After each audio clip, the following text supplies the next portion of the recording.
Welcome back to the Silver Lining, where it's no filler, no fluff, but we keeps it a buck. And today we're going to be doing our predictions for the NBA playoffs. We're going to go through each series. We're going to talk about who we think is going to win and how many games. All right, so I got the crew with me. I got Stan in the building. What's going on, brother? What's up, man? It's a beautiful day today, man. I'm ready to get it. Best part of the year right now. No doubt. And of course, I got my man Kurt in the building. How we doing, man? Man, it's a Friday night. I got a little drinky drink, you know what I'm saying? I'm fired up for the playoffs and I got the hood on, man. And y'all know what happened when I put the hood on.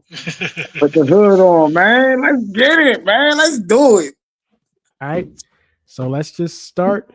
I guess we'll start with the Western Conference. I feel like that's probably where you guys want to start at, right? In the West. Mhm. Okay. Let's do All it. right. So at the top of the bracket, we have the Thunder, and we don't know who their opponent is going to be yet. The play-in game that will decide that's happening tonight. That'll be between the Memphis Grizzlies and the Dallas Mavericks. Quick sidebar. I don't want to take a lot of time on this, but a quick sidebar.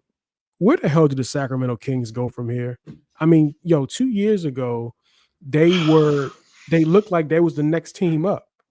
And now, they make this trade with the Bulls and they take the Bulls, the mid pack, with DeRozan and Levine, and they don't even make the playoffs. They get knocked out in the playing game. Where the hell do they go from here? I mean, This I is don't know, it's man. sad.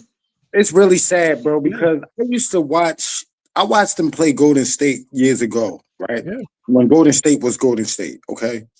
And they was just so fast. They was so much faster. They used to give Golden State so many fits because they were so fast. And I used to think like, yo, if this team gets some experience, like if this team listen, you got to get your ass bust, okay? You got to get your ass bust to learn. And I just thought like, yo, if Sacramento can get their ass bust a couple years in the playoffs, De'Aaron Fox. They had Buddy Hield, who was shooting amongst the league leaders in 3-pointers. They had just drafted Keegan Murray, who was a good stretch four. Sabonis and De'Aaron Fox. And then when they brought DeMar DeRozan over, I thought that was the one thing they was missing. The guy that can get you a bucket in the ISO game when the game slows down in the playoffs. But now, 2 years later, they in limbo, bro. They in limbo. If Zach Levine and DeMar DeRozan didn't work in Chicago, what the hell make you think it's going to work in the stacked Western Conference? yeah. Exactly. I don't get it. I don't get it. It's I like I don't get it, want, man. I yeah, don't I get it, was, man. What's up? yeah, I don't want to spend a ton of time on it. I just wanted to bring it up because it's like I was watching that play and I was like, Yeah. the Sacramento Kings was my side piece. Like, I'm a Magic fan, but the Kings was my side piece. And it's like, look at her now, man. Like it's ugly. All right. But anyway, all right. So Oklahoma City will play the winner of Dallas and Memphis. Is there any reason to believe that either one of those teams would make this series difficult for OKC? No. Yes. I'll start with Kurt. Okay. I start with Kurt. Yes. I don't know what the hell is wrong with Memphis, bro. I really don't. I just don't get it. I don't get it. They literally have everything you need to win. They got big men down bottom. Okay. They got great guard play. They all play defense. And before they fired their coach, they had a great coach. That coach got a raw deal in Memphis, by the way. It's just he dealt with all the injuries, he dealt with all the suspensions, he made that team what it was. Coaching. Okay. I look at Memphis. Do I think they're going to? No, I don't. But you ask me, is there any reason to believe that they can? Right? I'm gonna go with OKC, but you asking me, is there a silver lining? Is there a silver lining for this Memphis Grizzlies team? Yes. Yes. If Ja comes to play, if if certain players come to play, they can. But I don't know what their health is going to be. I know they really banged up, and that's the only reason they're in the play in is because they were banged up all year. Y'all remember that New York Knicks team with Spreewell in the lockout year? They made the finals as an eighth seed. Oh yeah. They were hurt the whole year. They got that starting five together the last 10 games of the season, and they made the finals because they weren't an 8th seed. They were not supposed to be an 8th seed, but injuries made them that. And that's the same thing I see with Memphis. If Memphis can come out and play to their potential, this could go 7. But I don't think that's going to happen. I really don't. I expect them to win the play-in tonight, but that's as far as it goes for the Memphis Grizzlies. But if they can play to the potential that they have, Desmond Bane, you know what I'm saying? Those guys, if they can play to that potential that we know that they can be, they could make a finals run. Legitly. But the question is, are we going to get that Memphis Grizzlies team? And I don't think we are. So 5 games. If they win tonight, 5. Stan, what say you? I expect Memphis to win tonight, but that's about far as they're going to go. I don't know what happened to them this year. They got off to a really good start. But the problem, Ja's been in and out of the lineup all year. The usual stuff with Ja, the usual silly nonsense that just didn't have to happen. Bane was awesome the other night when I watched him play Golden State last week, and Bane Great was game. awesome in that game. Bane played in the playing game this week against Golden State, and Bane was awesome in that game. And if Ja hadn't sprained his ankle, maybe they win that game. But they should win tonight. Dallas is. I don't know what happened in Sacramento the other night, and Dallas just blew them out. But Memphis will probably win the playing game tonight. I expect them to win, and I'm probably going to say OKC in 5. The Thunder are too good. They're just too good, too dominant. Too many guys they can throw at Ja and Bane defensively. Yeah, it's going to be a quick series. If it's not a sweep, it's going to be a gentleman's sweep. OKC's too good. The only team out west that I'm scared shitless of is probably OKC. They're the best team in the West. Might be the best team in the league. They easily could win the title. I don't see Memphis having much of a chance. They're just not good enough. And I don't know what led to Jenkins getting fired. But yeah, if it's Memphis, it's OKC in 5. If it's Dallas, it's a sweep. Dallas would be a contender next year if they can get healthy. If they can get Kyrie back in January, which is what I heard. They'll be good next year, but there's just too many injuries, not enough firepower to deal with the Thunder. So it's either way, it's Thunder 5 or Thunder sweep. So I'm actually not sure that Memphis is going to win tonight. I mean, Ja Morant twisted his ankle in that last game, and it didn't look great. So I'm not sure they're going to win tonight. And I mean, Dallas did look good in their playing game. And to be honest with you, I kind of want Dallas to win. You know, I want those fans to have something, yo. Like I want Dallas to win, and I want them to go into the playoffs. I want to see Anthony Davis just ball out. You know, they're not going to win the series, I know, but I just want Anthony Davis just ball out. Just let them know that it's okay. You know, I just feel bad for that fan base. But I think it's a 4-game sweep either way, to be quite honest with you. OKC is too good, man. They have one of the most balanced rosters I've seen in a long time.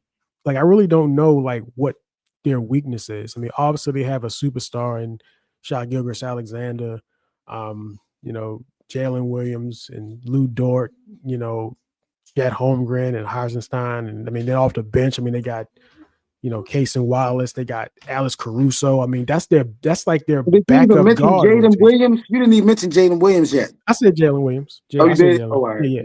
Yeah. So like that's their backup guard rotation. Like Cason Wallace and Caruso, that's their backup guard rotation. That's like that alone is one of the better defensive. Hey, yo, that could start. That could start on some teams. Right. Yeah. Yeah, man, and they got the size. You know, they can move Chet Holmgren from power forward to center. They can play small. They can play big, because they can have Hartenstein and Holmgren on the floor at the same time. They can play big, or they could play small. Like it's just like they got a little bit of everything. They're the best team in the league for me, and I think that it's a 4-game sweep either way, because I don't think The only thing that's their weakness would be, I guess, their youth. But in this series, their youth is going to be an advantage because they're, coming into their playoff lives and whatnot. They're going to want to just squash an ant with a sledgehammer. That's exactly what they'll do in the first round. So I say sweep, regardless of who wins tonight.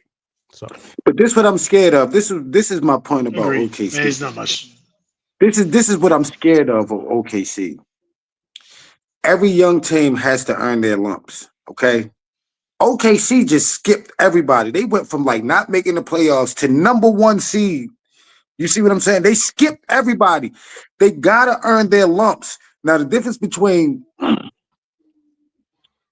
Shea Gilgeous Alexander earning his lumps and Jordan earning his lumps early in the 80s is that Shea is earning his lumps as the number 1 seed.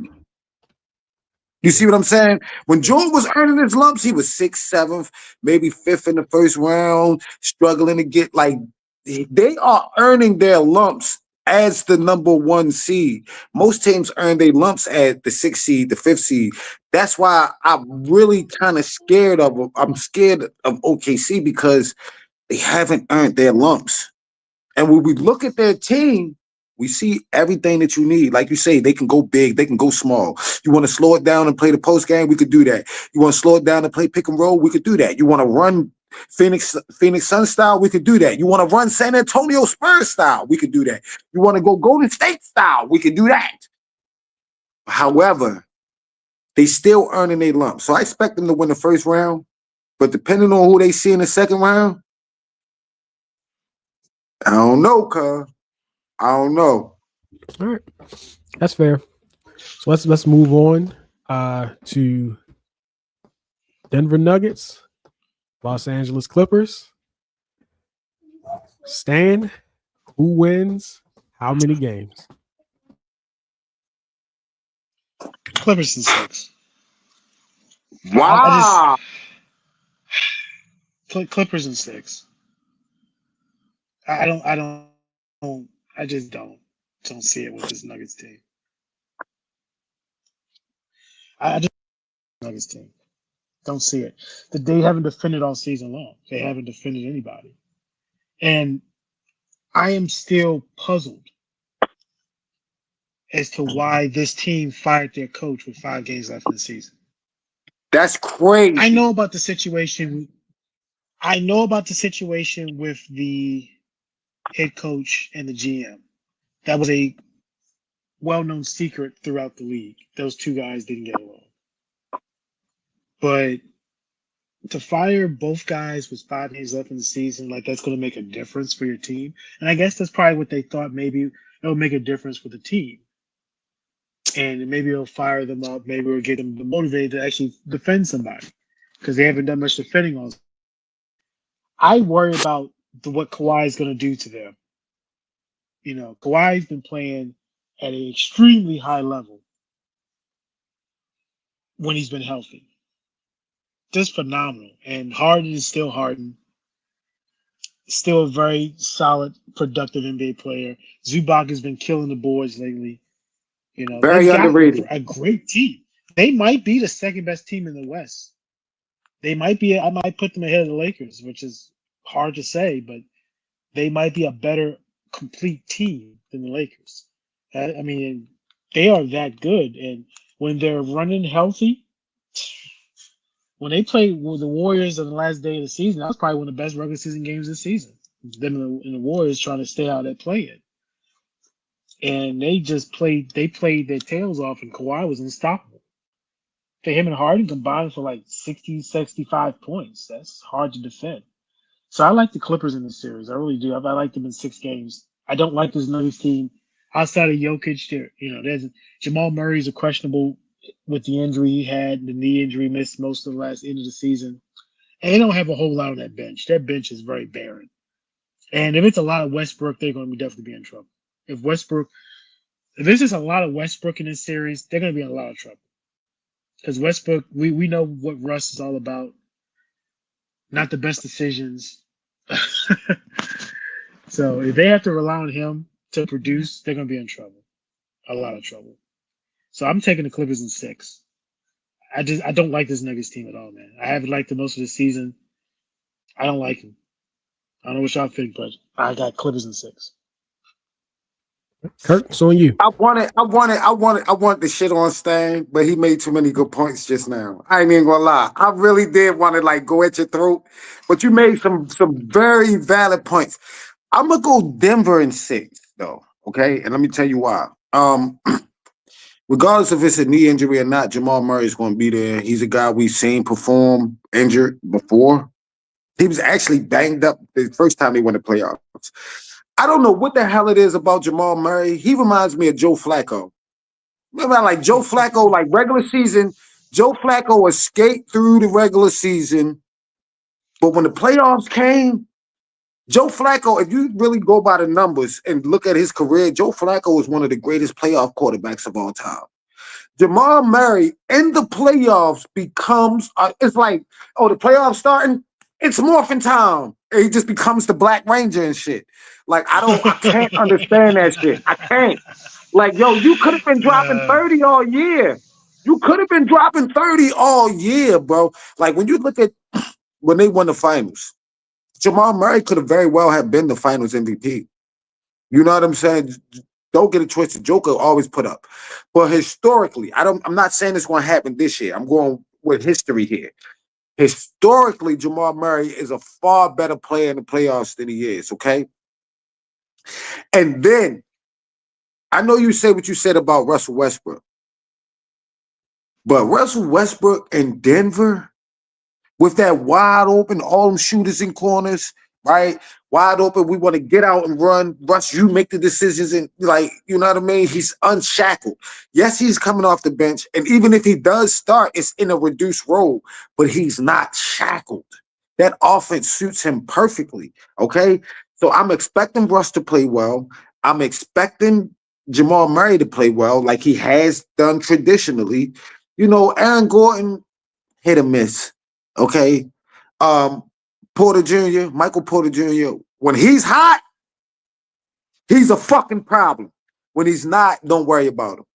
But when you mix what Russell Westbrook's doing and what Jamal Murray has been doing for him, right? And then, because you know, a lot of times Russell Westbrook will sub in for Russell Westbrook. And then there's that point in time in the game where they're running together. Listen, bro. If Russell Westbrook can continue his gameplay and Jamal Murray can be who he has been historically in the playoffs, along with what Joker is giving you, bro, I don't see why they can't beat the Clippers in 6. Okay, number one, James Harden is going to get cooked no matter who he's sticking. He's going to get cooked, okay? And he's not that guy that can go out and put up 30 shots a game. He has played very well. He has played very well, but he's not that guy in Houston. The Clippers are going to need that guy that was in Houston in order to beat Denver. And he's not going to be able to do that. So I'm going to go Clippers in 6. So, I thought a lot about this series, and I'm going to be real. I'm with Kurt. I also have Denver in 6. First of all, the one thing that you said, Kurt, when you were talking about Jamal Murray being like Joe Flacco, believe this or not, I had that very quote in my notes. I was going to say that. Get the hell out of here. I'm dead ass, bro. I was going through my head. I'm like, am I going to say Flacco or am I going to say Eli Manning? You know, 2 playoff performing players. You could have said Eli. Could have said Eli. So you talked a lot about historically about Jamal Murray plays well in the playoffs historically, right? There's 2 other historical things I want to bring up. One I hate to bring up, and the other one I don't really mind bringing up. The first one is when we talk about the playoffs, there's very consistency that in the playoffs, it's only a matter of time before you hear about a Kawhi Leonard injury. I mean, I hate to say it, bro. I don't say it because I don't want to go there. I didn't want to put it out there. Yeah. I don't want to go there because I hope that's not the case. I hope he's good the whole series, the whole playoff. But in the back of my mind, I'm like, yo, at some point in this series, there's going to be that tweet that comes out that says, experiencing knee soreness and whatnot. And I I can't. Or he can only He play should. 28 games. He can only play 28 minutes in game 5. Yeah, I just can't. It goes to the back of my mind. The other thing that goes to the back of my mind is a James Harden no-show in the playoffs, which is another thing that has happened quite a bit when we talk about the playoffs. I'm not saying James Harden has not had great playoff performances. He absolutely has, but it just feels like when it gets deeper into the series, and I do think this series is going to get deeper in. You're going to go to a game 6, possibly a game 7. That's the prime time for James Harden to no-show. It's just prime time, and I just think that that's going to happen later in this series. Another problem that I do see with the Clippers are great, man. The Clippers are a very, very good team. I like the fact they're. I think I read that they're actually top 10 in half court offense and half court defense. And when you talk about the playoffs, that's what it is. You know what I'm saying? So that's a great statistic. Another big problem that I have though, man, is I feel like Zubac, as great as he is, he's gonna have to play a little bit shackled because if he gets in foul trouble, they don't have anyone else. We're gonna have Ben Simmons guarding Jokic. I mean, what are we gonna do? I mean, what are we gonna do? You know, Yeah, that's a problem. you know, and I mean, I know Stan, you mentioned, you said, outside of Jokic, but the thing is, there is no outside of Jokic. Jokic is the best player in the NBA right now. And I just think that he is going to cook in this series. And Westbrook, like Kurt said, I think Westbrook has been good this year. I mean, aside from that one thing that we saw, it went viral, and I don't know what Westbrook was doing there. He lost his mind. But for the most part, he's been good Westbrook this year. And I think that coming off the bench, he's going to do well in this series. There's going to be a revenge factor getting back at the Clippers. I think this Nuggets team, and I just think this Nuggets team is a little bit better. I just don't see it, man. I'm gonna go Nuggets, and honestly, since they fired the coach, they have been playing a little bit better defensively. I don't know why the defense has been so god awful this year. Because you look at the team, I mean, it should be solid. Gordon and Porter Jr. and Christian Brown, who I think is gonna be huge in this series. Chris Brown. Yeah, it seems like they should be good, but yeah, I'm going Nuggets in 6. I like the Nuggets to win this series. Okay, man, I just look at Denver and just. Jokic is obviously the best player in the league. I mean, but I look at that team, I'm like, yo, remember? I mean, that particular game you're talking reference with Westbrook, the double. I think it was the double OT game with Minnesota. Jokic had a 60-point triple. Jokic had a 60-point triple double when they lost. Yeah. Like he's putting up. How often is that going to happen, though, Stan? How often is a nigga going to put up a 60? I'm not saying it's. Yeah, but that's. Look, Jokic just had some really goofy stat lines this year that just like he had a 30-20-20 game this year. A 30-20-20. This man had a 30-20-20 game this year. 20 assists. He's unbelievable. And if they have any chance, it's going to be because of him. But I like the Clippers overall from a team standpoint. I like them overall, and I think they'll be able to get whatever bucket they need. Harden will. I mean, who in Denver is going to stop Harden? Is going to really just lock him down, or Kawhi? They just don't have that defender. They had them at one point with Bruce Brown and KCP, and they let them both walk. Yeah, but they got bodies that they can throw at Kawhi. Like with James Harden on the floor, who is James Harden going to defend? Well, Harden, obviously, the defense is always not his specialty, obviously, but I just like the team. I like the Clippers overall. You know what I'm saying? As a team. Overall as a team, I like them more. And I think that when it comes down to getting stops, they might be they'll be more. I like them better to get stops when they need it than I like Denver to get stops when they need to. That's why I'm thinking of. But this is what I'm saying, though, Stan. I feel like the Clippers, how their offense is ran, they can stop themselves. They're ball watching. That James Harden ball watching shit, bro. Oh yeah, no doubt. If it's not, yeah. You know what I mean? I feel like the Clippers, I feel like their offense isn't consistent enough to where as though Denver's defense is going to play that big of a role. You see what I'm saying? Like when they played the Warriors towards the end of that stretch, it was basically a 2-man game between Harden and Kawhi. The other three guys just stand there. So I get what you're saying. I just do not like this Denver team. I haven't liked them all season. That's fair. I just haven't liked what I've seen from them in stretches they've been good, but and Jokic, like I said, is awesome, and Jokic is going to put up a goofy stat line in this series. I just like the Clippers, man. They scare the shit out of me. The Clippers do. They scare me. All right. That's fair. That's fair. All right, let's keep moving, fellas. I'm gonna let y'all start off on this one. The Lakers and the Timberwolves. These two Laker fans here. I'm gonna start with Stan on it, man. Go ahead and say what you got to say. Stan, talk your shit, Stan. Talk your shit, Stan. Talk it. You know, the renaissance of the Los Angeles Lakers has been one of the highlights of this season. Just the delight that I get to watch Luka Doncic as a member of my team. You know, it's like, every time I see Luka in a Lakers uniform, I just start laughing my ass off. Because I'm like, how did this happen? How did we get Luka Doncic and not trade Austin Reeves? We're going to be talking about this Luka trade for the rest of our lives. It is going to be the rest of our lives we're going to be talking about this. Because it makes no sense how we got this generational talent and only gave up Anthony Davis and a box of chocolate, basically. I like the Lakers in this series, obviously. It was Russell Stover's chocolate, though. It was let him know. It was Russell Stover's chocolate we gave him for Luka Doncic. I will never, until the day I die, understand why Nico Harrison didn't ask for Austin Reeves in the trade. I will never figure that one out.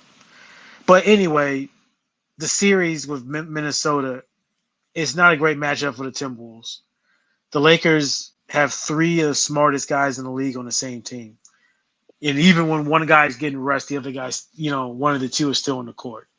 And Austin Reeves has been the revelation for us this year. Yes. And what he has done, and his game has gone up a level with Luka there. It was already up there beforehand, but when Luka got there, and I think LeBron is smart enough to know this is Luka's time. I am going to play Robin to his Batman, and I expect Luka to have a phenomenal series, just like he did last year against Minnesota, and he killed Rudy Gobert and killed the Wolves last year. He's going to do it again. I'm not going to do any Kunish Shannon Sharp Vrime thing here, but I'm just going to say Lakers in 6. I give the Wolves a couple of games because Edwards is awesome, and Edwards is going to take his game up to a notch because he knows he's going to get his Luka and LeBron. So I'll give them a couple of games, but Lakers in 6. They're not going to be able to deal with the Luka, LeBron, Austin Reeves trio. The only concern obviously I have with the Lakers going forward is the rim protection and the rebounding. Jackson Hayes just ain't it.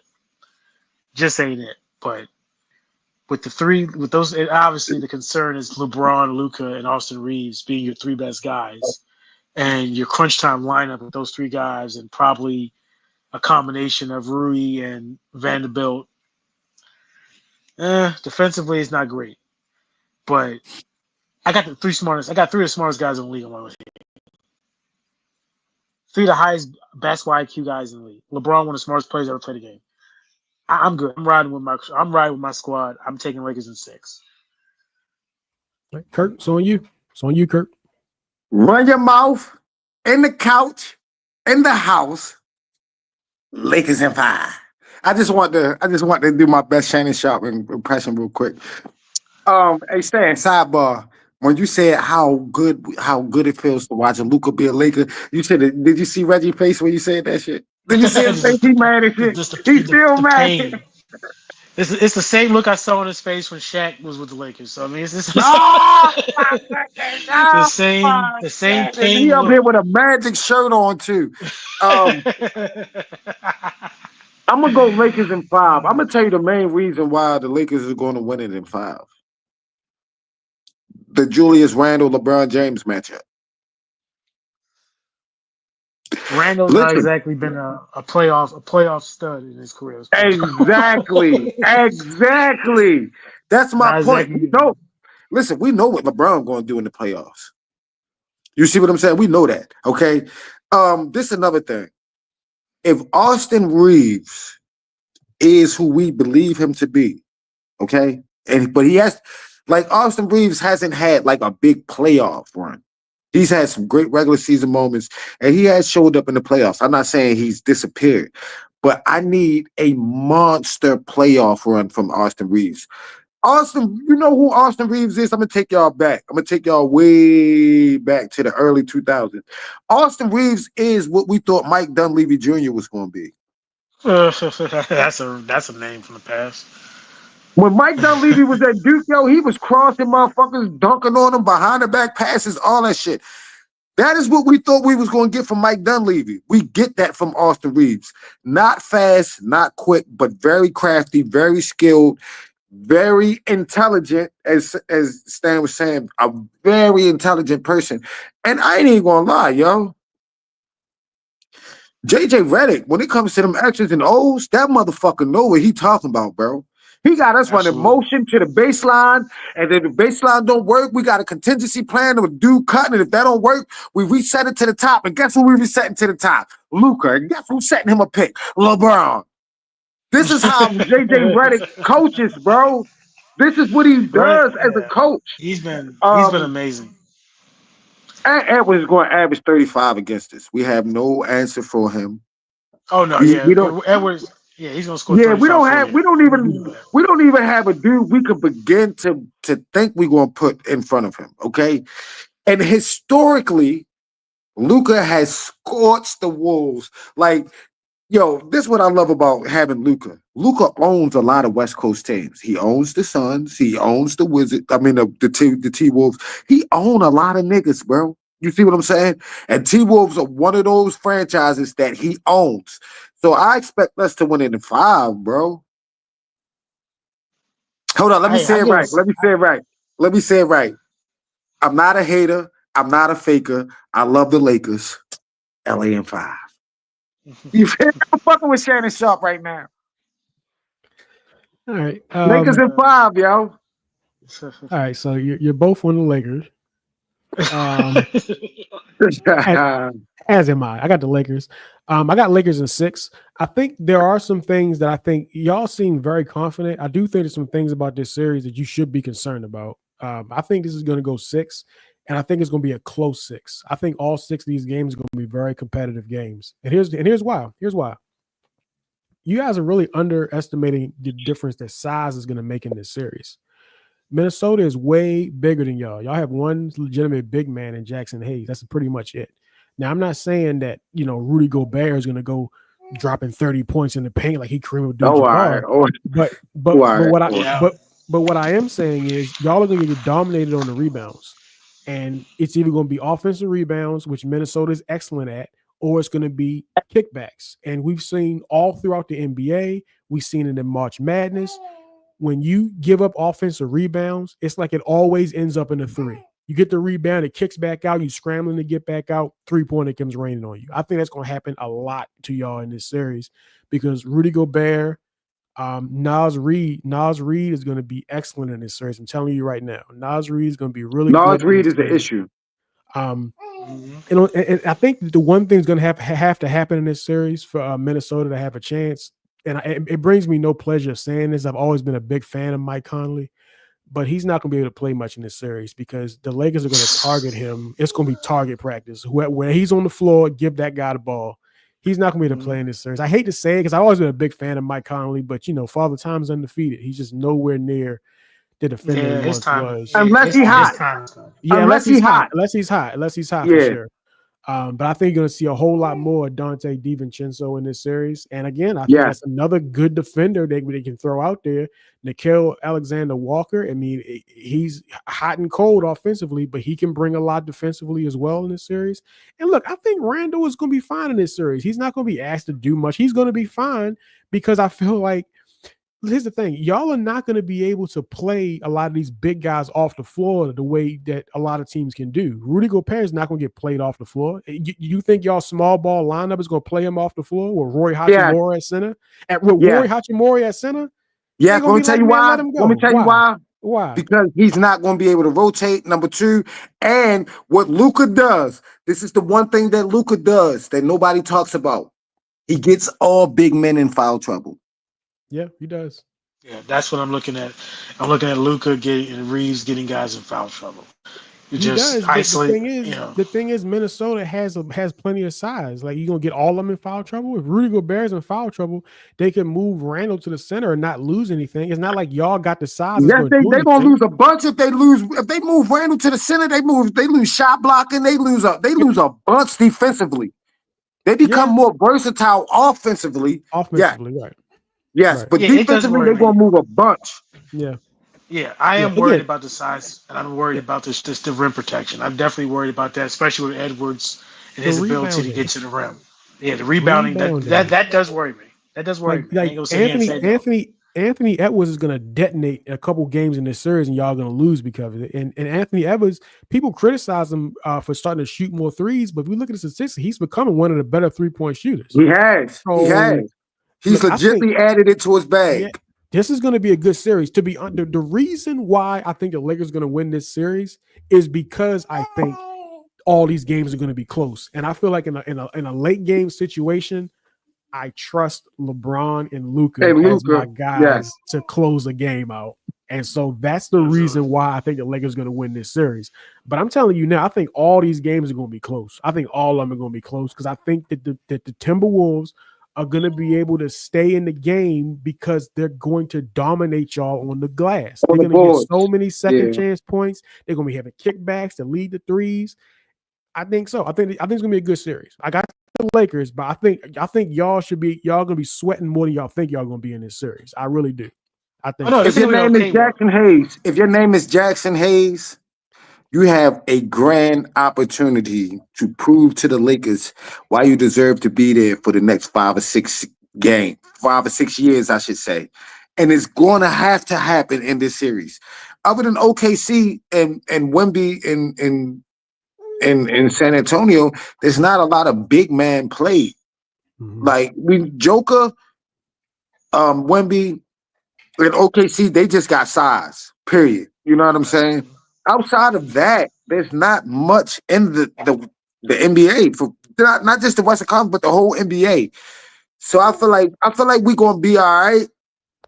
I feel like we'll do enough to where as though, like, even if they kick let's say Rudy Gobert grabs an offensive rebound, who is he kicking it to other than Anthony Edwards? I mean, DiVincenzo, inconsistent shooter. Nicole Alexander-Walker, inconsistent shooter. Like, the whole team is just guys that shoot. Now, if this happens, they can beat us. If this one thing I'm about to say happens, I don't know if he's still. I think he was hurt, right? McDaniels. Ain't he hurt? He's good now. He's good now. Bro, if he come out and give 20, between 20 and 25 points a game, we're in trouble. We're in trouble. But they have to get that production from him. And I know he's capable of it, but we have to see it. If Jay McDaniels has a big series against us, then we're in trouble. Other than that, I'm not really worried about us. Yeah, the Lakers have played good team defense since the trade, obviously, but Minnesota put themselves in boxes. Yeah, like I said, I'm not gonna say and tell you it's a cakewalk, but I'm just saying I got the best young player in the league. I got the GOAT James, and I got Austin Reeves. I'm riding with that. All right. Let's move on to probably the most interesting first round matchup we have. That's Golden State versus Houston. Look, I gotta be honest, man. I've gone back and forth in this series so much that as I'm talking, I actually don't know what I'm gonna say. Like, I've gone back and forth on this series, man. I look at the fact that, firstly, Golden State is going into the playoffs a little bit hobbled, right? Like, Steph Curry has the thumb issue. Draymond Green apparently has some sort of a neck issue. Seems like he's okay, but I know he has some sort of lingering injury going in. It's an old man injury. Yeah. He'll be all right. And of course, Jimmy Butler is going in for he took a knee to like his thigh, so he was limping a little bit. Again, everybody's expected to play, but they are going in a little bit hobbled, and they're an older team going into it hobbled, and they're going to go play against the most physical team, probably the most physical team in the playoffs, right? Definitely the most physical team in the Western Conference. Houston has so many ways they can attack, and just like I was talking about the Lakers, like they're gonna have a significant size advantage in this series. Like I think you're gonna get a nice dose of Steven Adams in this series. I think he's gonna be in there because I feel like they're gonna Sengun. be yeah. I think it's Sengun, of course. Um, I just don't know because I feel like just like I was saying about the Lakers and Timberwolves, I just wonder about late You got to pick. in the game. I feel like late in the game, I just trust Golden State more. Like when in the close games, I think I trust Golden State more. And I think Jimmy Butler is the difference. I just think that he's that guy. Playoff Jimmy is a thing. I just think he's just gonna get those tough 2-pointers that are just like those mid-range, just gut punches. That's gonna keep Houston at bay. Man, I hate this, man. I really hate this, man. Because I love Houston. I've enjoyed watching them this year, man. Remember, we talked about Houston. Remember when we did? We said that it was egregious for them to have, what it was like 35 wins or something. They said they was going to win, and we was like, that's crazy. Yeah, exactly. I hate to do it, man. I love this team, and I really do think that like one thing is going to be. I can't wait for everybody because people who don't watch Houston don't know what they in for, man. But I cannot wait for everybody to see Amen Thompson. I cannot wait. I mean, the way this dude is a quality athlete, man, and we've seen them play Golden State this year, and I mean they locked Steph Curry up. I mean, he just runs off. He's a crazy athlete. I cannot wait to watch that. Man, you gotta pick one. Go ahead, pick, Reggie. Do it. You got to do it. I know this is the toughest series to call right here. Yeah, man. I hate doing this, man. But Golden State in 6, man. Golden State in 6. I hate doing it, but I got to take the Warriors in 6. I just think that those late game situations, Golden State just has a significant advantage of just that offensive talent that can create a shot and experience. They just have those two things. And so in the playoffs, a lot of times these games do come down to that. It comes down to those last couple possessions. And I got Golden State in 6, man. I hate doing it, but I got Golden State in 6. And I'll throw it to Kurt. What do you got? I ain't gonna lie, bro. I'm on the other end of the fence. I'm gonna go to Houston Rockets in 6. Okay. I'm glad you brought up Twin Thompson. Bro, this man is a mid-range jumper and a consistent spot-up 3 away from being a top 5 player in this league, bro. If he could develop a mid-range game and a consistent 3, let's say he shoot like 39% from the 3-point line and he develop a consistent mid-range game, like where's though he can step back 18 feet from the... Bro, this man has... I ain't gonna lie to you, Reg. We watched Michael Jordan athleticism, right? And then we seen LeBron athleticism, right?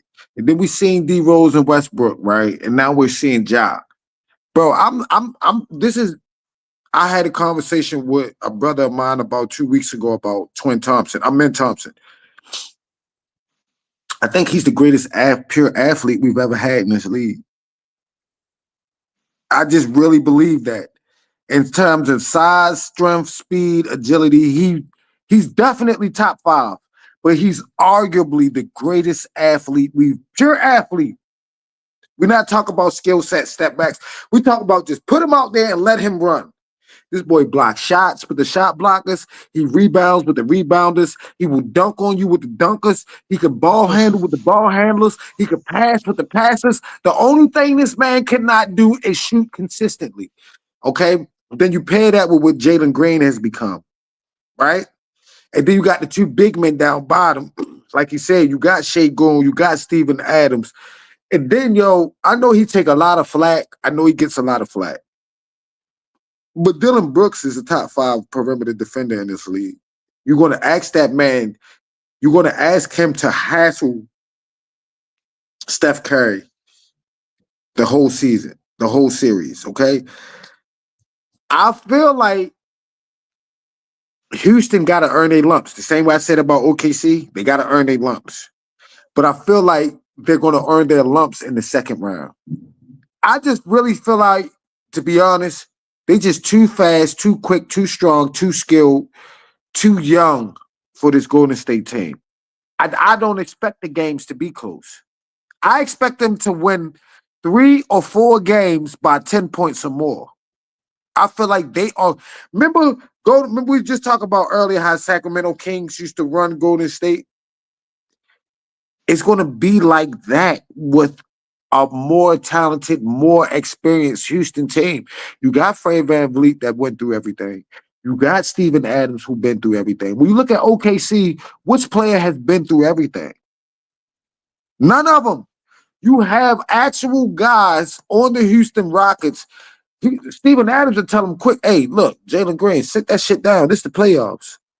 You got Fred VanVleet that'll say, look, I won a championship doing it like this, man. You feel me? They have enough veterans to where as though their youth won't be a problem. So I'm going with the Rockets at 6.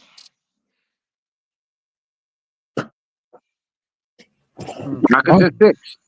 Okay. I don't know. Stan?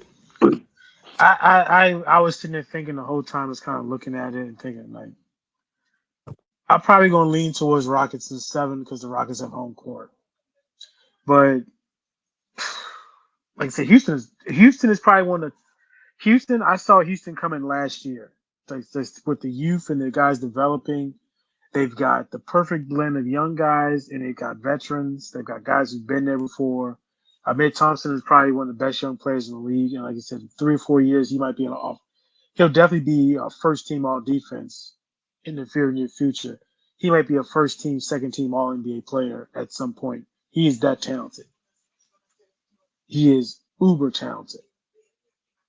The problem with Houston that I'm looking at is who's going to be the guy if they're down 2 that gets a basket for him. Is it Jalen Green? Is it Brooks? Is it Şengün? Who is it? And if it's Jalen Green, he's been very up and down this year. He's been good lately. Been really good last few weeks. But who's going to be the guy? We all know in Golden State who's the guy. Yeah. If they need a bucket, who's going to get the bucket for him? It's going to be Steph or it's going to be Jimmy. Yeah, I'm about to say Steph and Jimmy. Yeah. You know what I'm saying? Mm-hmm. So I'm looking at Houston as who's going to be the guy to step up and say, I want the ball. We need 2 points. I'm going to go get it. Is it Jalen Green? You know what I'm saying? Is it Thompson? It might be Fred. It might be Fred. I mean, I don't know. Just that's where my concern is. But as far as the matchups for the teams, Houston's just talented. They're physical. They're talented. They defend. The last time they played the Warriors, Steph had 4 points in the game. They can defend. 4 They can throw points. some guys. Yeah, they can throw some guys at Steph. You know, they are deep, talented, young. Like I said, they got the perfect blend of young and vets here and there. They've got the home court. I'm taking it 7 games. I'll give it to Houston because they're going to have the home court. It's a tough series to guard because, again, the Warriors obviously have the DNA, the championship DNA still there with Kerr and Steph and Draymond. And Jimmy is just a different player in the playoffs for some reason. I'm still sticking with He Houston. like Joe Flacco. Yeah, I'm gonna stick with Houston in 7 games because I think they're hungry. They want it, and like I said, they are just a tough team to play. Super physical, and the playoffs is all about physicality at times and referees letting shit slide. Outside of Detroit, I think they're the most physical team in the league. So I'm gonna stick with Houston in 7, but this probably will be the best series in the West, I think. Back and forth. It's going to be a back and forth. It's going to be a battle. And the thing about Houston, they legitly have 5 all-star caliber players on their team, bro. I'm not saying these guys should be all-stars. I'm saying all-star caliber players. They legitly. Şengün is an all-star caliber player. Twin Thompson is an all-star caliber player. Jalen Green is an all-star caliber player. Fred VanVleet is an all-star caliber player. And I always forget his name. It's the light-skinned dude with cornrows, bro. Dylan Brooks? No, not Dylan Brooks. The other light-skinned dude. Oh, I forgot his name. What, Eason? Tyrese Eason. No, shout out to Tariq Eason. I wasn't even thinking about him. It's the other dude with the bounce. The light-skinned dude with the bounce. Oh, Whitmore? I won. Huh? Cam Whitmore? Cam Whitmore. He's not going to get. He ain't getting no burn in this series. Ain't no way. He's not even going to play. Listen to me. No burn in this series. Listen to me. Cam Whitmore. He like J.R. Smith. He just got to put it together. J.R. Smith never put it together. J.R. Smith had when you look at J.R. Smith's skill set, how the fuck he never been an all-star? That man can literally do everything. He just never put it together consistently. Cam Whitmore is this close to putting it together consistently. And then you still ain't even talked about Reed Shepard. Like, this is a stacked team, bro. Neither one of them guys are gonna play in this series, dude. But that's how good Reed they- Shepard but is that's how- definitely going to play in the series. No, he's not. That's how definitely good. gonna But play. that's how good. No, Reed's not gonna play because of the defensive problems. No, but he's this is not how gonna good play. they are I because agree with Shepard and Whitmore would play regularly on some of these teams in the league. On When Golden Houston State. played the Lakers a couple weeks ago, they ain't play nobody. Whitmore and Shepard tore us up. We had no answers for Whitmore, so they got some talent on that team, and they are very deep and very talented, tough, defensive-minded, and they're coached very well coached. So I like Houston at 7, man. Nobody It's gonna be a said hell of a nothing. series. And nobody said nothing about Junior. We He's talked hurt. all this You talking Houston about Jabari Rockets Smith? shit. We said Jabari's nothing hurt. about Jabari Smith Jr. He's hurt. Isn't he? Oh, He's that's hurt. right. Really? He is hurt. That's right. That's right. He's He hurt. is hurt. Yeah. He is hurt. That's right. That's right. Yeah, That's right. yeah, That's right. yeah. I'm a You fan. I right. like You him though. I do like him. I do like him. Before we move on, Kurt. So you think this? Obviously, it's going to be a couple games where I think it's going to be blowouts. But you think the majority of the games are going to be blowouts? I think the Houston Rockets will win 4 games, and 3 of them shits will be by 10 or more. Wow, I don't know about that, man. Listen to me, bro. Listen to me, bro. I'm gonna be just real honest with y'all. I understand Golden State got the pedigree, but outside of Jimmy Butler and Steph Curry, who the fuck can do anything? That's fair. It's fair. I mean, Kuminga might not play in the series that much. He's really falling off. He might not Yeah. play.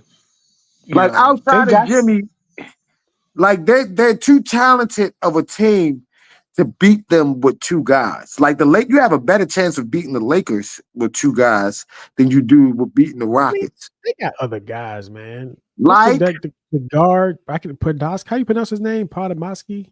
man, I know you ain't talking about Podziemski. Man, get the hell out of here, bro. He's decent. And one of the most inconsistent players in the league. He's not gonna give you 3 straight good games, bro. Moses Moody. These guys can make Oh, plays. Buddy Hield. Moses Moody. You better off saying Kevon Looney. Of course, Looney. Yeah, of course, Kevon Looney. Oh, come on, bro. No, bro. Listen to me, Look, bro. man, The playoffs is They're about. totally different. listen, They're a totally different team now. They're a much better team than we are. I want to pick Houston, dude, because I almost feel like when you pick Golden State, it kind of makes you look like a casual, like you know Golden State, but you don't know anything about Houston. Like I know a lot about Houston. Like I like the team. I want them to win, but I just don't think that the games are gonna be blowouts like that. I think a lot of these games are gonna be close. And when they close, man, I just don't see it, man. When it becomes those tit for tat games, I just don't know how they're gonna go tit for tat with like playoff Jimmy, because he a different man in the playoffs. He I don't know how is. they gonna go tit for tat with Steph making them ridiculous threes. I just don't know how they do it, man. Like I just gotta go. Yeah, it's gonna be tough. It's gonna be really tough it's tough to go against Steph and Jimmy. It really is, but I think the Rockets are a better overall team, and they're hungry. I agree. They want it. They're ready. I think their skill, athleticism, and discipline is enough to get them over an old Golden State team. They ain't got The enough Warriors. youth. They looked old sometimes this year, but Right. yeah. Steph got a dad bod now, bro. He got a dad body. All right, we can move on. We can move on. Let's go to the East. We're gonna go to the East. Cleveland Cavaliers, number 1 seed. Again, their opponent has not been decided yet. It's either going to be the Atlanta Hawks or the Miami Heat.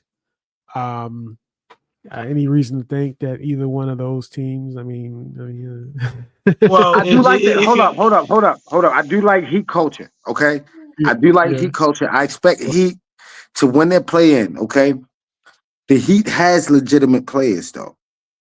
Tyler Hero's an all-star. Bam Adebayo has been an all-star. The Heat is just like, I feel like the Heat this year they went through the aftermath of losing Jimmy. Every team that Jimmy Butler has left has had a crazy aftermath. The Bulls had a crazy aftermath when Jimmy left. The Wolves had a crazy aftermath when Jimmy left. The only reason Sixers was good because Ben Simmons was still Ben Simmons at that time, and he had Joel Embiid. You know what I'm saying? Everywhere Jimmy leaves, it's like a year or two that they gotta get back on track, you know? And I feel like when him leaving Miami, a big part of their heart left. Like 60% of the heart of that team left when Jimmy did. But they replaced him with Wiggins, who can play. Tyler Hero can play. Bam Adebayo is top 5, top 10 big man in the league. They have pieces, but they ain't got enough. Cleveland got everything, bro. They got 2 legit bigs, they got great guard play, and they got amazing role players, and everybody plays defense. So, although I do like this it's Miami's in a privileged position because they're in a rebuild situation and they have 2 All-Stars. Very rarely do you see a team rebuild with 2 All-Stars, right? So, but they just ain't got it this year. So I expect them to win the play-in, but then I expect them to get swept at the five games at the most. Okay. As of now, Miami is ahead. They're leading 62-53. So let's just go on the assumption that it'll be Miami just for the purpose of this video. So you say 4 game sweep? Yeah, they're going to sweep the fuck out the Heat, bro. I'm going to say 5 out of respect for Pat Riley and Eric Spoelstra. They get guys to play. So I'm going to say 5 out of respect for Heat culture, but legitly, it's a 4-game sweep. Stan, what do you say? Well, yeah, the Heat's up 11. Heat's up 9 at halftime. I've been glancing at the game. It's not very good. I can't stand watching the Hawks, man. I'm sorry, but Cleveland in 5. Even if it's Miami's Cleveland in 5. I mean, like Kurt said, Cleveland's one of the best team in the league this year. Record, one of the best teams in the league this year, from start to finish. Mitchell and Garland have been awesome. Allen and Mosley phenomenal on the front court. They made the trade to get Hunter in there. They're deep. They're super deep, talented, young, hungry, well coached, way better coached than they were in the biggest staff now. Atkinson, they're just way better coached. So they're going to run through whoever they get through in this play-in. They're going to run through the Heat or the Hawks. Again, I hate watching the fucking Hawks, man. I can't stress that enough, how much I hate watching them. And Trae Young, it's just, ugh. But yeah, let's go with Cleveland in 5. It'll be a gentleman's sweep. I always give some of these teams at least 1 game, but Cleveland gentleman's sweep. Cleveland's too good. They might get to the finals. Yeah, let's go with Cleveland. Let's go with the Cavs in 5. Okay. One quick correction I want to make. I want to make a real quick correction. I actually double checked. This is going back to the Houston series. Jabari Smith is actually good to go. He came back from the injury, so he's actually good to go. So he'll be there. So just wanted to make that quick correction real quick. Okay, because I wasn't sure. Yeah. I thought he had gotten hurt, but yeah, I double checked just now, and yeah, he's good.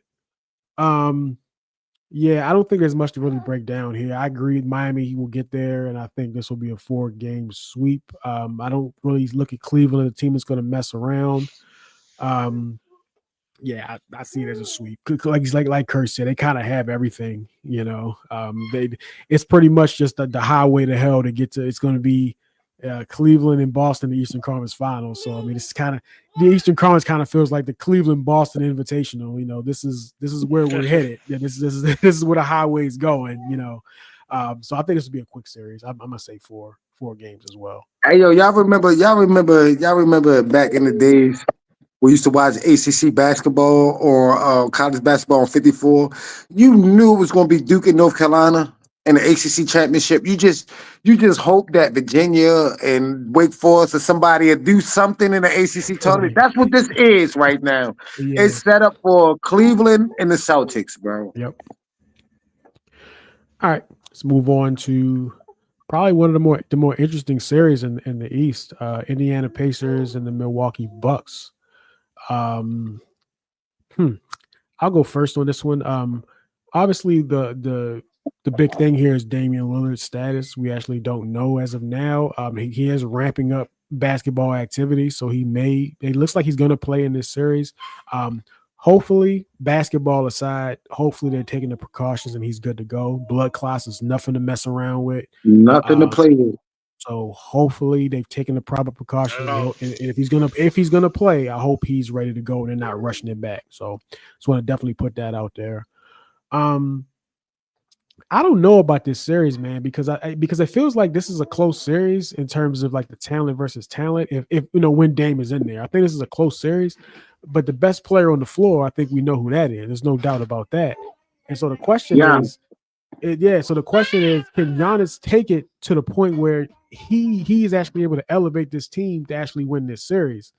And he's going to have to do it on both sides of the ball, because when you look at Milwaukee's team, they don't have a lot defensively in the backcourt here. And I feel like Indiana has a lot of offense in the backcourt. So a lot of this is going to have to come down to Giannis. He's going to have to put on a Bill Russell level performance. And Giannis can do it. And so, okay, we got a comment just now. It says Dame is cleared to play in either game or 2 or 3. So it looks like Dame is going to be there. Shout out to Tish. What up, Tish? Appreciate it. Shout out to you, baby girl. So yeah, I'm gonna take Milwaukee. I'm gonna take the Bucks, and I'm gonna take them in 7. I'm going with Milwaukee. Go to Kirk. You see this right here? Chicken bone. Shout out to 2 a.m. Shout out to 2 a.m. because I got some wings. I got my wings from 2 a.m. Anybody in the Baltimore, Maryland area, get your wings from 2 a.m. Listen, this right here, my nigga. This is the Milwaukee Bucks. I am the Indiana Pacers.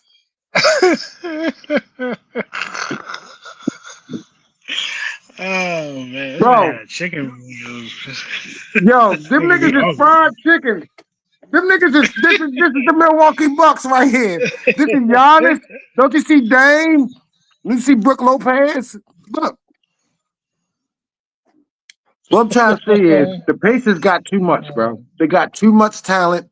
They too deep. They play team basketball. Listen, the Bucks fucked up last year with firing their coach. That guy had the perfect offense, but because he didn't want to play Giannis' little brother, they fired him. Right? However, he didn't want to play Thanasis, so they fired him. Listen. Indiana got too much, yo. I ain't gonna lie to you. I look at Indiana. Tish said that the Bucks actually have one of the best backcourts off the bench. Tish, I agree with you, but that's not gonna be enough. It's not. I love the Bucks, yo. I really do. I love Dame. You know Dame is one of my guys, bro. Okay. But I'm just saying, when you look at, let's remove Dame and Giannis. What is there? No. I'm asking y'all a question. I want it answered. When you remove Dame and Giannis, what is there? But it's not a remove. You don't remove them. You're talking about one of the best players in the league. It's not a removal thing here. What I'm saying is, being the best player in the league ain't going to be enough to suppress this onslaught that Indiana's about to bring. Indiana got niggas like Miles Turner. Them niggas ain't scared of Giannis. He gonna get his buckets, but he gonna have to work for him. Well, they might not be scared of him, but they sure can't stop him. You ever seen Giannis's numbers against the Pacers? He goes off every single time. So they might not be scared. Maybe they need to be scared. What I'm saying is, I get that, but what I'm saying is, it's going to take more than that in the playoffs. Because with work in the first game, a lot of times don't work in the second game, and it's damn sure you got to have a brand new scheme by the third. Just says if you break down the team stats, the Bucks are better. Yeah, well, I mean, if we talk about numbers, yeah, I'm talking about talent, though, Tish. Hey, yo, we should have invited Tish motherfucking ass up here, yo. You know what I'm saying? Send him the But link.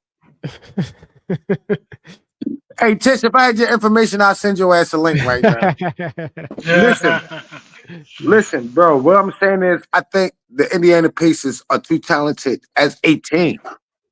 The top two players in this series are Dame and Giannis. Okay. Normally, when you got the best players in a series, you win the series. But Indiana, I think, is holistically so much more talented. It's like, okay, 2004, 2005 Lakers versus 2004, 2005 Pistons. Right? Kobe and Shaq is clearly the best two players, but Detroit had too much talent as a whole for the Lakers. And that's what I feel was going to take place in this series. Indiana is too talented as a team. But Kurt, you know it's going to be one of them games where some random, I call him the Bobby Portis game, where he just comes out of nowhere and makes like 5-3. You know that kind of game is going to happen. That game just happens with them. It's going to happen 4 times, though. It's not going to happen 4 times, but they're not going to need it to happen 4 times when Giannis is averaging 35, 12, and 7. You know what I mean? Like, I call it the Kareem Rush.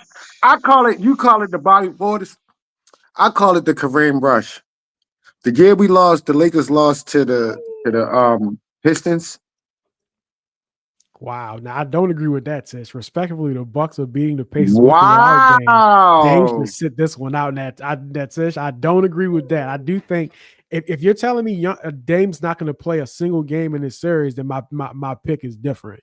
But I believe it looks like Dame is coming back. If he comes back in game 3, I stand by my pick. I think the Bucks can hold it down without him, but I don't think they can beat them 4 times without Dame. I don't agree with that. I think what I was saying about Kareem Rush is when we lost to the Pistons, right? The Lakers, right? Chauncey Billups and them. The last game in the Timberwolves series, Kareem Rush was 6 for 6 from the 3-point line. Kareem fucking Rush. He hit 6 threes in the Western Conference Finals game and never showed up again. So nobody's going to stop Giannis. Brooke is inconsistent. Listen, baby girl, she bringing up. She got some good points, yo. You think Brooke Lopez is inconsistent? I mean, he's not the star, but he has them games where he stretches the floor and makes shots. Like, no, he's not. He has those games. You know how you say he has those games? That means he's not going to have a bad game. He's not going to have a bad game. The Pacers are too talented. I like the Pacers. The Pacers are very talented. I think where the Bucks, see, you do the chicken shit is disrespectful, man. They're not going to get. You call it a sweep? Is it a sweep? 5 games, 5 or 6, maybe. Is it going to be a gentleman sweep or is it going to be a sweep? Is it going to be 6 games? Okay, 6 games. 6 games. Okay, so you're saying, well, that's not Pacers in 6. Okay, you might as well put the chicken down then. Like if it's what I mean fried chicken is what I mean is you're right. You should put the chicken down regardless. You're right. Put the chicken down. Right. You're right. Let's put the chicken down. But this is represent Dame Lillard. Okay. The Bucks play better without Dame if he can. Hey, yo, we need to get some contact.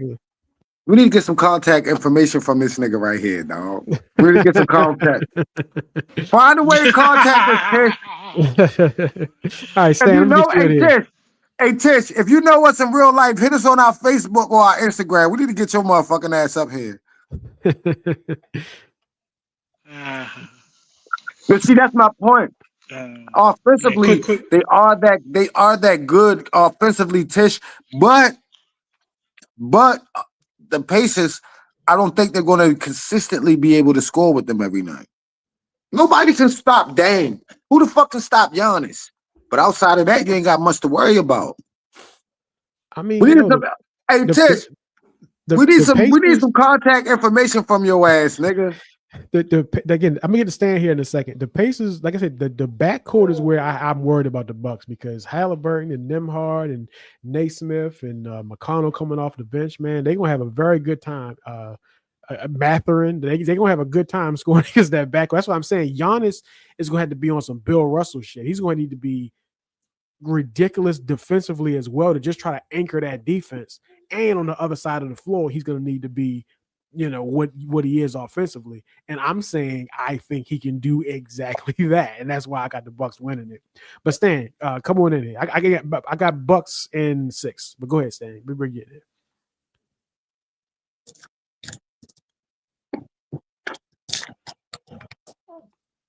Nah, Tisha, she ain't coming up here.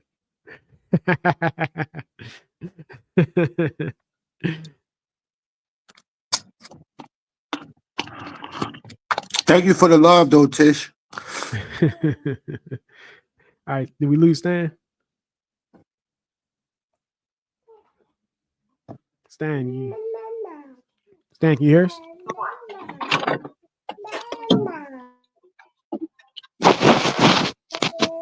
Stan, can you hear us?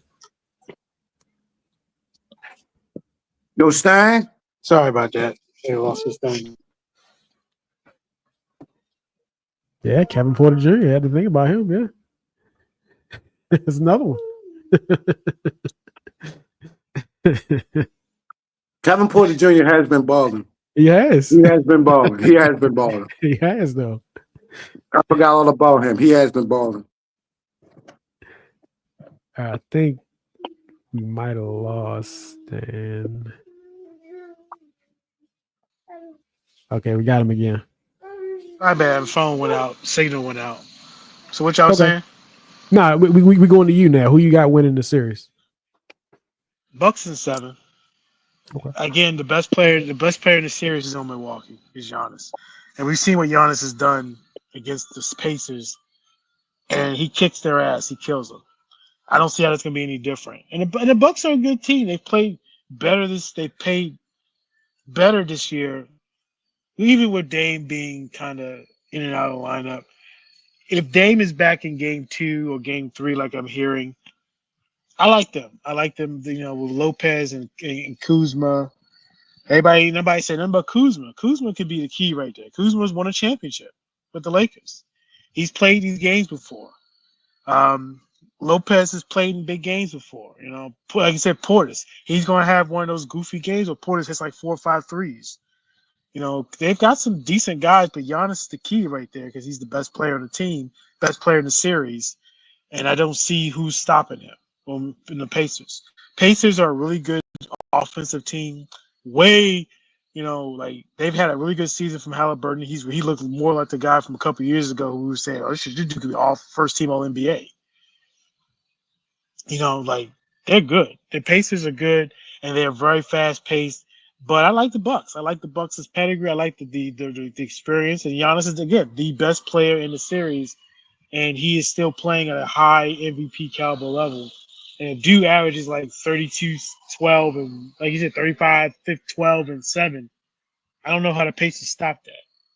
And like I said, the role players with Milwaukee, they've been there before. Like I said, Kuzma. And Dame, when Dame gets back, Dame will be a key because he's still a high-level scorer in this league. Give me the Bucks. I'm taking the Bucks in 7. I think it's going to be a good series, too, back and forth. I think it's going to be a couple games. I think it's going to be at least a couple games where they blow each other out. But it's going to be a good competitive series. But I like the Bucks in 7. All right. Tish says Giannis, Trent, Portis, KPJ, Green, the second best net rating in the league. Yeah, but this is what I'm saying, Trish. You're right. But them second, When they play a lot, yeah. Those stats, them shits disappear in the playoffs. A lot of those stats like that, they says we covered them all. You gotta go back and look, Tish. Yeah, we only got the Knicks, Pistons, and the Magic, Celtics left, but it'll be posted if you want to double back and watch it. All right, she got Bucks in 5. I don't know 5. Celtics in 4. Knicks in 6, Cavs in 6. Cavs in 6? Okay. All right. All right. You ready to move on? Yes, Let's go. this one. All right. Let's go to the Knicks and the Pistons. And I'm going to start with Kurt on this one. What do you got in this one? Shout out to the Pistons, man. Shout out to the Pistons, man. Nah, real talk, yo. Shout out to the Pistons. They trying to bring the bad boys back, man. Yeah, what Um, a turnaround for the Pistons this year. What a turnaround. I think I think every NBA fan that doesn't like hate the Pistons, because you know Pistons are a lot of teams rivals like Boston. But I think the rest of like all the NBA fans are happy about what's going on in Detroit right now.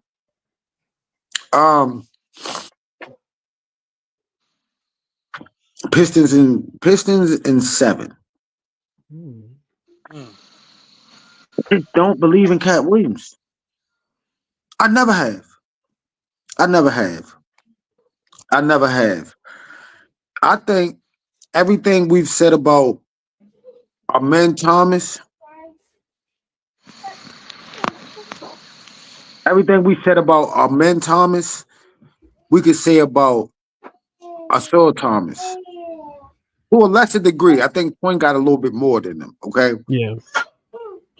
Kay Cunningham has came out. Shout out to Jaden Ivey. They got Jay Dorinda about it. They, Tobias Harris with no pressure. Tobias Harris with no pressure, right?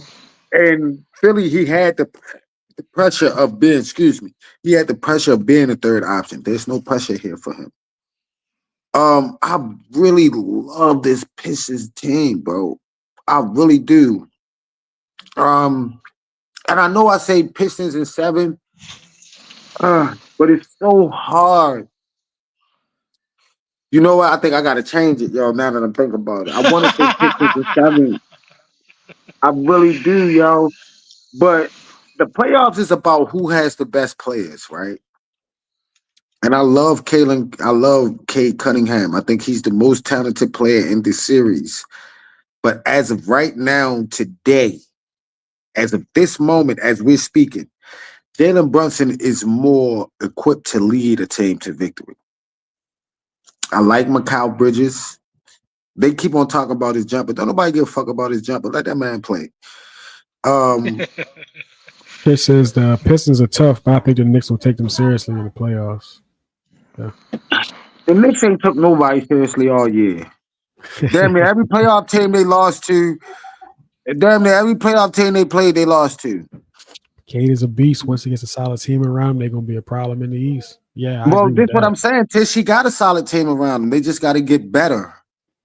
I don't know how far along. It's hard to judge Detroit because I look at them the same way as I look at OKC, the same way I look at Houston. Y'all young, talented as fuck. Y'all got everything that y'all need, but y'all got to earn y'all lumps. And I don't know if this Detroit team, yes, Cat does have a lot to prove. I don't know if he's going to show up for round 1, Miss Tish. But I don't know if he's going to show up at all. He might already be in Cabo for all we know. What I'm saying is this Detroit Pistons team, they got to earn their lumps. As talented as they are, they got to earn their lumps. I actually played with Detroit in my 2K. You know, you got a 2K My Career. I actually played with the Pistons, right? So, you know, I got a little love for them. But I know I said them in 7, but it's hard. Damn, and I know I got to give. This is the hardest. This is the hardest series to calculate for me because the Knicks haven't looked good against playoff teams all year. And now they're in the playoffs. You see what I'm saying? But Detroit is so fucking young. You know what? I'm going to stick with what I said. I'm going to go Detroit in 7. I just don't think the Knicks are going to play. Mikal Bridges ain't did nothing in the playoffs. When the hell he ever have a playoff series run or some shit? Like, you know what I mean? Like they don't have a lot of experience. Like OG Anunoby got a ring, but he was hurt. He didn't even play in the Toronto Raptors series playoffs. Like the Knicks don't have a lot of experience.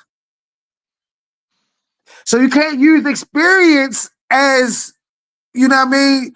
So when you say that, we just got to go by pure talent. When we go by pure talent, I think Tobias Harris has as much playoff experience as anybody outside of Jalen Brunson. So I'm going to go Pistons in 7, even though I'm going against my own logic because I normally go against the youth. Okay? But I feel like they're talented enough and they have enough in the bag to get past the Knicks. I'm going Pistons in 7.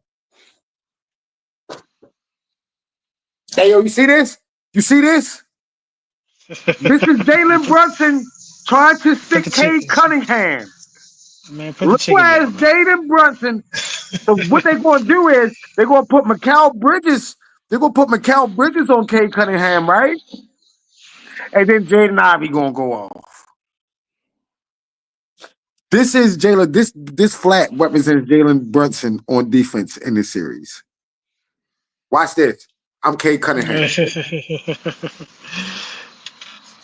Man, put the chicken down, man. You making me hungry. All right, Stan, it's on you. Hey, you making me hungry, man. So let's go. This is probably the series I'm looking forward to watching the most because I love the Pistons. I love watching the Pistons. They are so fun. They're so tough. They don't give a shit. They'll get into, they'll get into fights with anybody. They don't care. They're gonna beat the Knicks up. I'll tell you that right now. They're gonna beat the Knicks up. But when it comes down to it, if the 5 guys for the Knicks are playing, I'm taking the Knicks. If it's Brunson, Hart, Bridges, Towns, and Anunoby, I'm taking the Knicks.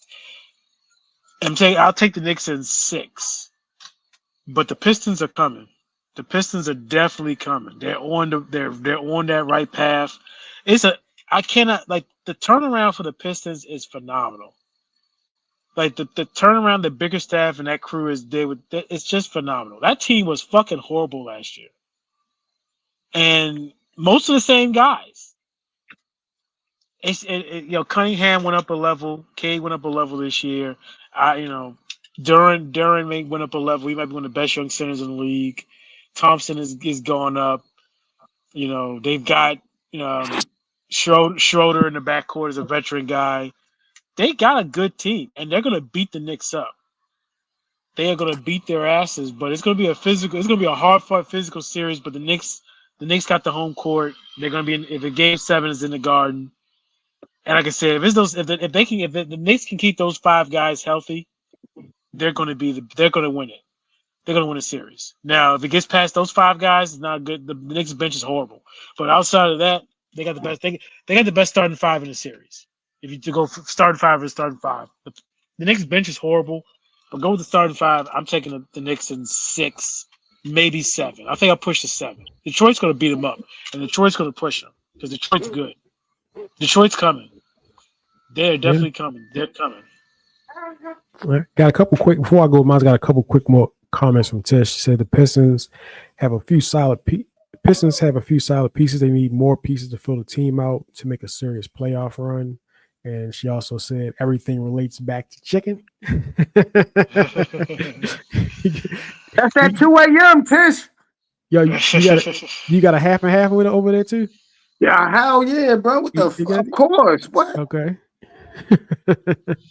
Hey, Tish, this is what I'm saying, Tish. I disagree with you, Tish, on this. I believe the Pistons already have the pieces in place. They just got to get better and grow. When I look at Jaden Ivey, when I look at Twin Tom, when I look at Jay Duren down bottom, when I look at Sass coming off the bench, when I look at Cade Cunningham, they have the pieces, Tish. They just got to get their ass bust a couple years to learn how to win. Just like the Bulls. They had the pieces. They had Horace Grant. They had John Paxson. They had Scottie Pippen. They had Jordan. They had to get their ass beat by the Pistons a couple years before they could learn how to win. And that's all it is with the Pistons right now, is them learning. Definitely coming. Yeah, they definitely coming. They just got to learn how to win, Tish. That's what I'm saying. They come. All right. So for me, I have the Knicks, and I have the Knicks in 7, and I think that this series, this is what's going to happen. Just know how Paul Heyman and WWE, he said he got the spoilers. You know what I'm saying? I'm gonna give you the spoilers on this series. It's going to go 7 games, and this series is actually going to mirror the series last year with Cleveland and Orlando, where we have the young team going against a better, more veteran team that if you look at it on paper, has the advantage. Like if we look at it on paper, the Knicks have the advantage simply because I'm concerned Detroit can't score enough to match that starting 5. I just don't think they can score enough. But I think this series is going to mirror the Orlando Cleveland series, as in I think the home team is going to win every single game in the series. And I think in game 7, I think New York's going to blow them off the floor in Madison Square Garden. I think the home team wins every single game. I think it's going to be a good series. I think you're going to see quite a few blowouts, though. I got a feeling like game 1, the Knicks are going to blow them off the floor, and then maybe But then game 3, the Pistons going to run them out of Detroit. Run them out the gym in Detroit. Yeah, that's kind of how I see the series going. I do think it's going to be a good series, but I just think that in that game 7, I think they're going to blow them off the floor. I think that you're going to see a lot of those Detroit just don't show up for the game 7. Young team, like you said, they gotta take their lumps. What better way to take a lumps than a game 7 L in Madison Square Garden? I think it's gonna be great for them going forward. Wow, good point. Yeah, I got the Knicks in 7. I think it's gonna be good though. I'm definitely looking forward to the series for sure. Is Cade health becoming a concern? He's healthy. It is. No, but is he healthy this year? He always missing games. He always.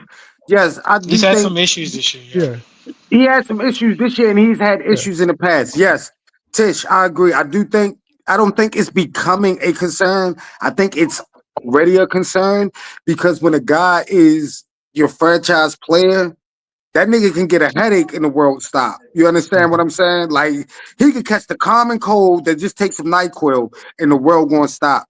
So I think it's already a concern, but I don't think it's like urgent like Zion.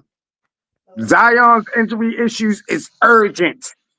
We gotta put his foot up at all time. If he ain't on the floor, he need to be sitting his fucking ass down. I don't think it's there. It's nowhere near where Zion is. But yes, I think it's already a concern, Tish. I think it is.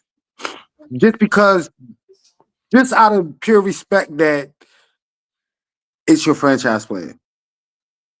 You know what I mean? So yeah. And he's had enough nick and bumps and bruises for you to say, hold up. Yeah. Yeah. All right. So we're gonna move on to the last series. The Orlando Magic. Make sure we get that in. Orlando Magic, baby. The Orlando Magic will be going against the number 1 seed defending champion Boston Celtics. And I guess I have to go first, right? You got to go first. Is there any way I shouldn't go first on this? You got to go first, first, right? Because you know what me and Stan going to say. So listen, you know what me and Stan going to say. So go ahead and give your Magic the best interlude that you can. Let me tell you what we got going on here for this series, man. The thing is, right? First of all, the Magic should not be the 7th seed. The only reason why we're the 7th seed is simply because we've had injuries. Obviously, like Paolo got hurt. It was out the majority of the season. And then like literally right behind him, Franz got hurt and got the same injury. Like that, what kind of stuff is that, man? Like they both went down for the same injury, missed a bunch of time. Obviously, Jalen Suggs out for the season. Mo Wagner, our best bench scorer, out for the season. So it's really just been a season from hell for Orlando. So I think that the Celtics in 4. What else needs to be said? Oh, a lot more needs to be said. There's just a lot more that needs to be said. She right. There's way more that needs to be said than just that. Do your shit. Do your shit. There's more to say than that. Okay. Go ahead. Do your shit. Go ahead. Do your shit. You a Magic fan. Go ahead. Do your shit. Yeah, man. So like the injuries has really been the problem. That's the reason why we, struggled as much as we did this season. And then once guys came back, they weren't the same. Like Paolo came back and he probably came back too early. Same with Franz. They kind of came back early and they really struggled even when they came back. But I will say, as the rotations have kind of shrunken a little bit, both of them have looked a lot better. I think overall the team has looked a lot better. If you watch that play-in game, you saw Wendell Carter Jr. came out of nowhere. Like, wow, I ain't seen this dude like this since back in Duke. That was Duke Wendell Carter Jr. right there. Y'all see that there? And then you got Cole Anthony. Oh, man, Cole Anthony came and saved the day. Yes, he did. Yes, he did. Came in there and dropped buckets. Third quarter, Cole Anthony. You see that? That's what I'm talking about. Let me say this also. The Boston Celtics are the best three-point shooting team in the league. You know who's the best team at defending the three-point shot? Anybody know who that is? I give you a guess. They wear blue. They called the boys in blue. That's right. Orlando Magic are the best team defending the three-point shot. So look, I think we're gonna come in here and fight. You know, we understand what it says on the screen. We know what it is all about. We're gonna come out there and fight. We come in to play. You got to play the basketball game, man. It ain't one on paper. You got to play the basketball game. Okay. All that being said, I got the Celtics in 4. I think it's going to be a sweep. I think You said all that shit just to say what everybody else said. Yo, that was classic, man. You set us up for that one, bro. Got the Celtics in 4. The problem that we have is that our shooting is just really bad. It's really inconsistent. We got KCP, and KCP has just not been it. We thought we were getting a 3-and-D guy, and we did get the D. You know, pause. You know, we did get that, but we didn't get the 3 part. You know, and that's the part we need. That's the part we really needed. So I think the big problem we're going to have is that we go on these really long scoring droughts. If you watch even the play-in game, like we played good the first half. In the third quarter, we're on a bad scoring drought, you know, and we end up winning the game because again, Cole Anthony came in and saved our behinds. But against the Celtics, you go on a scoring drought like that, the game is over. You know, you go on a drought where you don't score a basket for 4 minutes, the game can end the way the Boston can score. You know, so yeah, I'm Jalen can sit the first 2 series out and be good. He can probably sit this one out realistically, to be honest. What's going on? I mean, it didn't fall off a cliff. It was never on. Like it was never on a cliff. Yeah, they've been struggling the last 3 years. The shooting pretty much is what it is. You know, the shooting is what it is. But I will say this though. I think we are going to be the first 2 games are going to be ass whoopings. The Celtics are going to blow us off the floor. But I think game 3 is going to be the best game of the entire first round. That game is going to be crazy. Playing at home, that crowd's going to be crazy. And the Magic, I think, are going to come very close to winning that game, but ultimately we'll lose it. And then game 4 will be probably another beating. But yeah, I think we're going to fight. I think a lot of these games are going to be close in the first half and then turn into ass whoopers in the third. That's what I think is going to happen in this series. I think if you're watching this game for entertainment, I think the first halves are going to be where you're going to want to watch it. So yeah, I got Celtics in 4, but I think we're going to fight. We ain't going to go down without a fight though. What's that thing on Independence Day? We will not go into the night. You know, we will not go down without a fight. That's going to be us. We're going to come out there and fight. We're going to fight these guys, man. We're going to fight. I'm going to go to Kurt. Hey yo, if this was the young teams, the Magic, the whole fucking platter. They about to eat y'all, mother. They about to destroy y'all, motherfuckers, bro. Listen, bro. I'm sorry, bro. This is really the Orlando Magic. This is really somebody knocked on my door. Uber Eats me the Orlando Magic. You feel what I'm saying? Listen, bro. Poor Orlando, right? Like they just got a bad draw, yo. You know what I'm saying? The Celtics are just literally better than them at everything. I know y'all do a great job with defending the 3, but that's not going to mean shit. That don't mean shit when you can't hit a 3. Like y'all can stop them from shooting 3s, but y'all could also stop yourselves from shooting 3s. You understand what I'm saying? Like,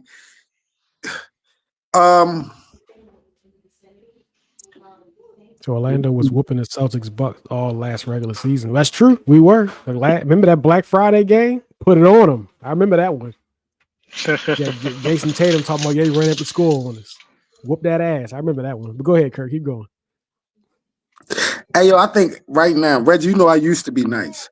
But I think I could put a Celtic jersey on and help the Celtics beat the Magic right now, bro. And now you wouldn't. Bro, I'm so far past my prime. I No, smoke. you wouldn't.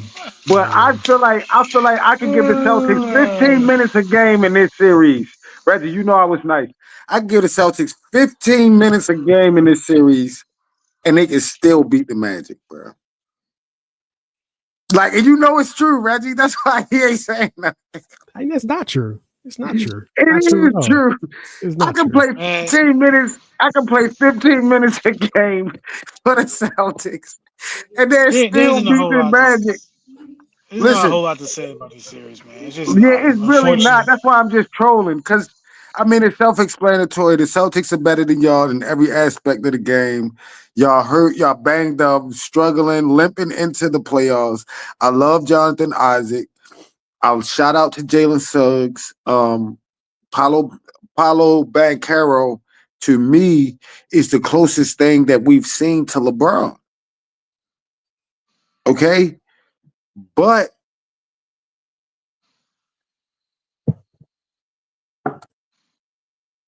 they going they gonna destroy you niggas in 4 games. Hey yo, the only way it goes 5 games is one of the Celtics decide to fuck off and go get their dick sucked and come to a game late or some shit like that. You know, that's the only way. Other than that, what you want, some French fries? You want some of these cheddar French fries? Huh? You want flat? Or you don't like flat?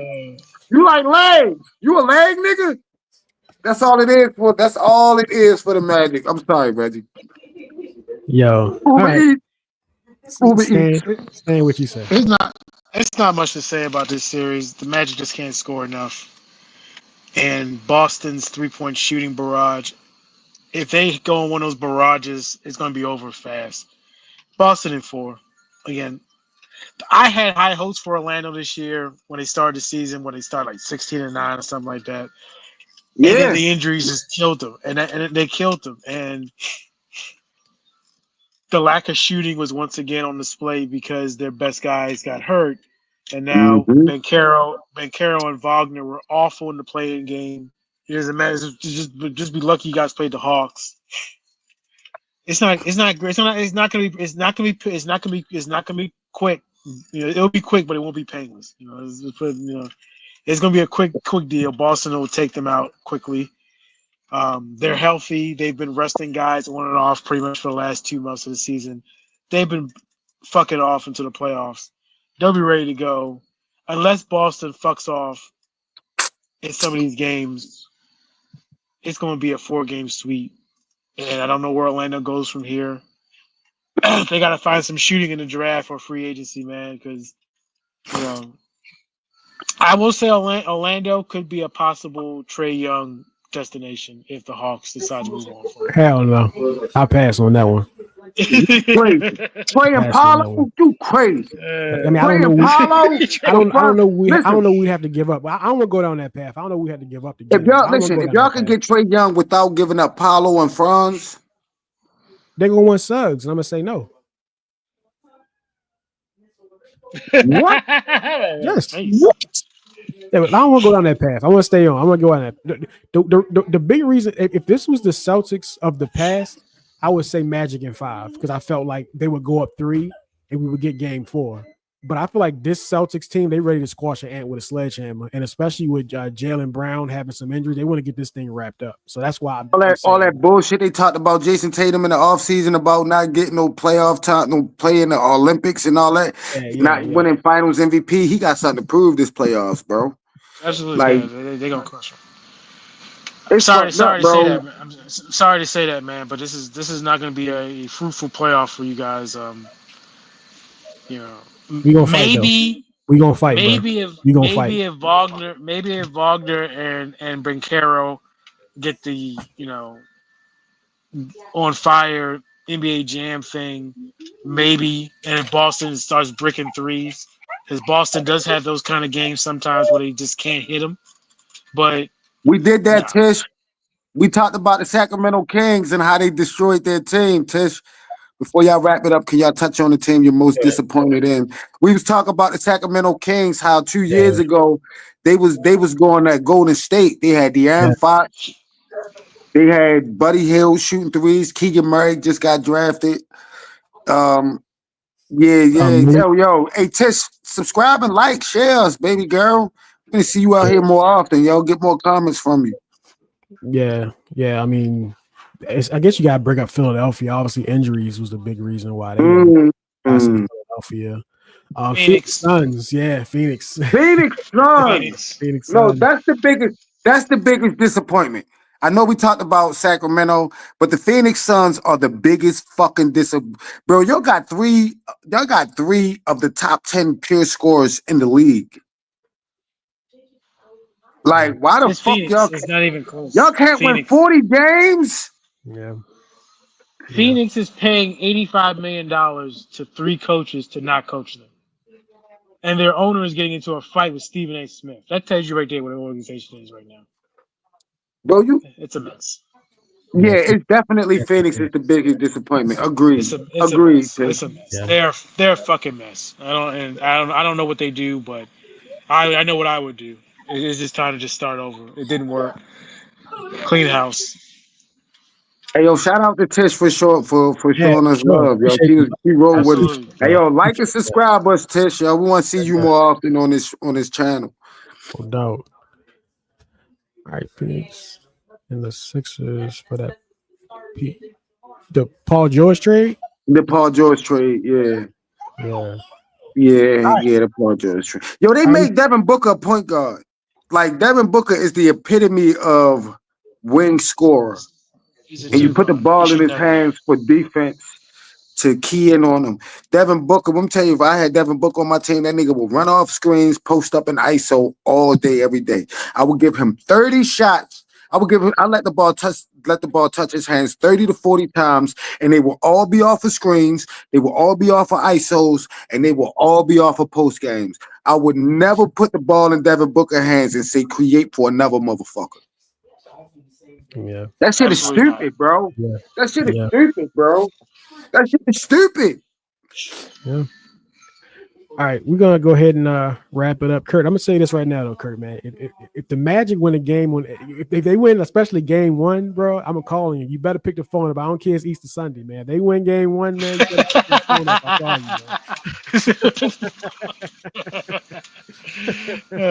I should put Magic on this shit. I wish I had a marker so I could write Magic on it. You know what's crazy? I wish I had a magic marker to write that motherfucker on that motherfucker. Nicely done. That's funny.